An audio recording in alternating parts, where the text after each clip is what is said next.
Alors la transfo agile, c'est un long chemin, passionnant. Pour le réussir dans son sac, à mon avis, il faut mettre 3 choses importantes. Le premier, c'est se rendre compte que l'agilité est née à l'intérieur de l'IT, mais c'est une transformation qui couvre les directions métiers et la direction de l'IT. Il faut absolument que les directions de métier se rendent compte qu'elles font partie du problème de défaut de vitesse et d'agilité, et donc elles font partie de la solution.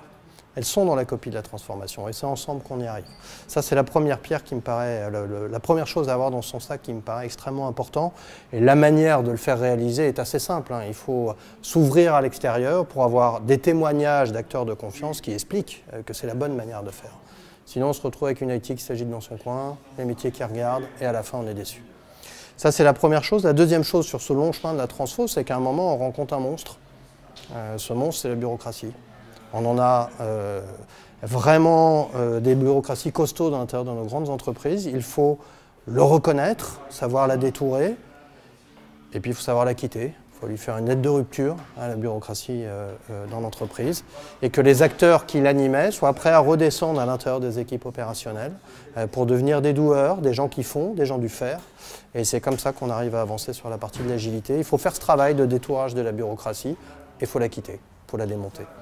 La troisième chose qui me paraît importante, c'est qu'en fait, faut s'appliquer à la transformation ce qu'on veut faire avec l'agilité. Donc il faut co-designer, il faut co-concevoir le modèle qu'on veut mettre en place de fonctionnement avec les équipes de manière large. Et ensuite, il faut le déployer de manière itérative en faisant tourner la machine d'amélioration continue d'agilité, qui sont l'un de ses bénéfices absolument clés, avec humilité, en avançant par petits pas, en apprenant petit à petit. On peut faire des transformations de grande ampleur de cette manière-là, et ça s'applique également donc, du coup, à de la réorganisation. C'est une vraie leçon apprise de la transformation. Les 3 éléments en synthèse: 1, la transfo agile, c'est le métier et l'IT, ensemble. 2, il faut rompre, il faut quitter la bureaucratie pour être capable de libérer les forces. Et la troisième chose, la manière de soyez agile dans la manière d'y aller, co-concevez avec les équipes et déployez de manière itérative.